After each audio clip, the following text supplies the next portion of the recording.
এই মুহূর্তে আপনারা দেখতে পাচ্ছেন যে যাত্রাবাড়ি পুলিশ ফাঁড়ি, যা কিছুদিন পূর্বে দুষ্কৃতিকারীদের হাতের কবলে পড়ে ফাঁড়িটি ব্যাপকভাবে ক্ষতিগ্রস্ত হয়।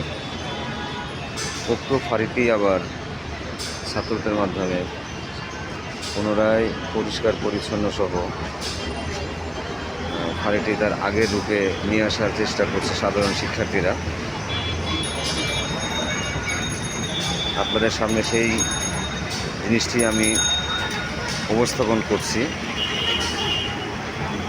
দেখুন কীভাবে তারা জনগণের কল্যাণার্থে পুলিশের জন্য কাজ করছে। ফাঁড়িটি ইতিমধ্যে চালু হয়েছে, ফাঁড়ির কার্যক্রম ফোর্সরা আসতে শুরু করছে ফাঁড়িতে এলাকাবাসীর সহযোগিতায়, এবং ছাত্রদের যেহেতু তাদের পরিচয় দিয়েছে, এখানে তার সাহস জাগিয়েছে। বাংলাদেশের বিভিন্ন জায়গায় ইতিমধ্যে বিভিন্ন থানায় পুলিশ তার কার্যক্রম শুরু করছে, এরই ধারাবাহিকতাই এখানেও কার্যক্রম শুরু হয়েছে।